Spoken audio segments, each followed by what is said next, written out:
Gobbolino, the ship's cat. Trotting along the dusty road, little Gobbolino wondered what adventures awaited him. He had been born a witch's cat. Only yesterday he'd been happy to be a kitchen cat. Now he had to find some other kind of life. By evening he came to a busy town. The lights in the windows winked at him like yellow friendly eyes. In 100 happy homes fires crackled and fat comfortable cats dozed under chairs. But Gobbolino belonged to nobody, and nobody belonged to Gobbolino. He jumped onto a windowsill and peeped inside. All the way round the room were dozens of large cages, and in each cage, sitting on a blue velvet cushion, was a cat. An old man stood at the table cutting up meat onto 12 blue plates. The cats' coats were glossy, their eyes bright, their whiskers clean. Gobbolino could hear them purring even through the window. They looked very content and cared for, he thought.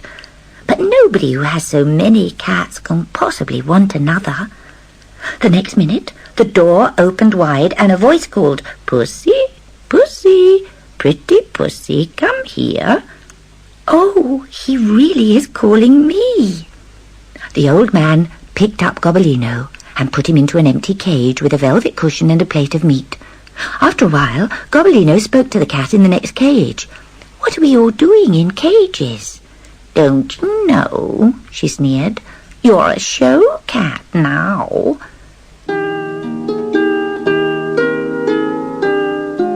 In the morning, the old man brushed and combed his cats one by one. He was a little surprised by the coloured sparks that flew from Gobbolino's coat, but he didn't stop telling him how beautiful he was. Such fur, such a tail, such colouring, and such beautifully blue eyes. The other cats growled. "Ah, they're jealous," said the little old man as he tied a red ribbon round Gobbolino's neck.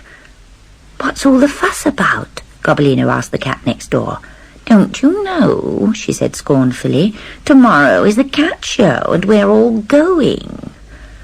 Long before they arrived, Gobbolino could hear the mewing of hundreds and hundreds of show cats. Big cats, little cats, black cats, white cats, tabby cats, Persian cats, fat cats, thin cats, handsome cats, ugly cats, and all the old man's cats. And Gobbolino, the witch's kitten, with his beautifully blue eyes. The other cats began to whisper. "Who's that odd-looking black cat? He wasn't here last year." "No, he's new. To tell you the truth." Though Gobbolino could not hear what she said, a kind of hiss went round the cages. "Gobbolino, Gobbolino, Gobbolino." The judges went past, looking at the cats. After a while, they brought coloured cards and pinned them onto the cats. The one next door to Gobbolino had a red card with "First Prize" written on it. The cat opposite had a blue one. The old man trotted among the cages, stroking his prize winners and promising them all kinds of good things for supper. Then the chief judge stood up to name the best cat in the show.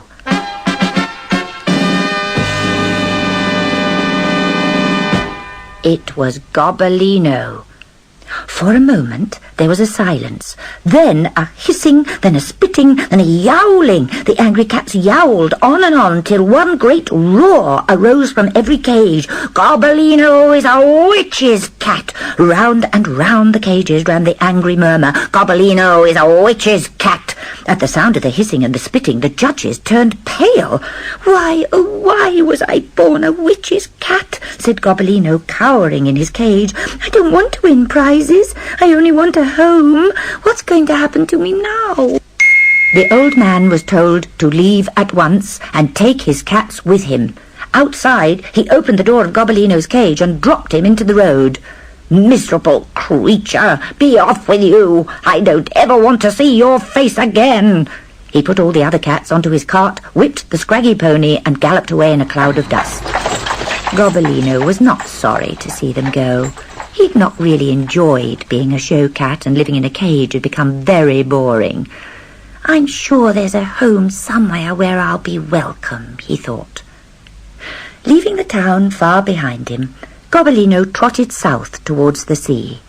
He passed through towns and villages, past cottages and farms, but there was no welcome anywhere for Gobbolino. So his heart bounded when he saw the silver, sparkling sea and the ships with their brown sails. He sat on the quay in the sunshine, watching the ships and the gulls and the sailors. Presently, a mouse ran out of a pile of ropes. With a pat of his paw, Gobbolino killed it. "Well done," said a voice behind him, and there was a young sailor watching him with a friendly smile. "There are a lot of mice on my ship, the Mary Maud, and we haven't got a ship's kitten. Would you like to come and catch them for us?" At last, here's somebody who really needs me, he thought. I'm sure I'll be happy at sea. Gobbolino the ship's cat. They sailed through sunny oceans, past islands, coral reefs, and clear lagoons. But one morning, the sky darkened. Wind rippled the calm blue water. The shadow of a sea witch was crossing the sun. The sailor saw her flying up in the sky, but thought she was a seagull. By nightfall, a storm was raging, and the waves were as high as mountains. The Mary Maud plunged up and down while the wind shrieked and the timbers creaked. The seas crashed onto the decks. Twice Gobbolino was saved from being washed overboard. At night, the storm grew louder and fiercer. "Oh, will it never end?" thought Gobbolino as he rolled from side to side. In the morning, the storm was still raging, but now Gobbolino heard a new sound. The song of the sea witch. "I'll send her down the Mary Maud, and every man on her aboard. For not a sailor here can tell the way to break a witch's spell." An old memory stirred in Gobbolino. He remembered long, long ago lying in his witch's cave and hearing the words, "There's only one way to break a witch's spell. You must pounce on her shadow and shout, 'Fiddlesticks!'" Nobody saw the little cat climb up the ship's ropes to the crow's nest. He had to hang on very tight. Showers of spray soaked his fur and filled his eyes. Great clouds covered the sun, so the sea witch cast no shadow. Suddenly, the clouds rolled back and the sun moved into a patch of blue sky. The sailors caught sight of Gobbolino high up above them and heard his voice. "Mistress, oh mistress," he cried above the storm, "don't you know me? I'm Gobbolino, the witch's kitten. Don't leave me here to drown on this miserable ship." The sea witch heard him. "Is it true? What are you doing on board the Mary Maud?" "The sailors took me aboard. I couldn't escape." "Witches' kittens can swim like seals," said the sea witch as she crept nearer and nearer the ship. "Jump into the sea and swim. When the ship has gone down, I'll pick you up on my broomstick and take you home again." "It's so far and so deep," sobbed Gobbolino. "I'm afraid. Oh, I'm falling." "Oh, all right, snapped the witch. "Be ready to jump onto my broomstick as I pass." Just as the sunlight began to fade, the sea witch swooped past. Her shadow fell for one moment on the deck. Gobbolino sprang, not onto her broomstick, but right onto her shadow, shouting loudly, "Fiddlesticks!" as he landed. With a shriek of rage, the sea witch disappeared. "Traitor! Traitor!" she cried as the wind swallowed her up. Suddenly, a dead calm fell on the sea. The Mary Maud was safe. But the sailors didn't understand. They whispered together about Gobbolino. "It wasn't a seagull, it was a witch. He's talking to her. I heard him. He said he was a witch's kitten. No wonder she followed the ship." So they stared at Gobbolino, and none of them wanted to pick him up or stroke him any more. The cat sat on the deck, lonely and sad. At midday, the captain came to talk to him. "Gobbolino," he said kindly, "I'm afraid we must say goodbye.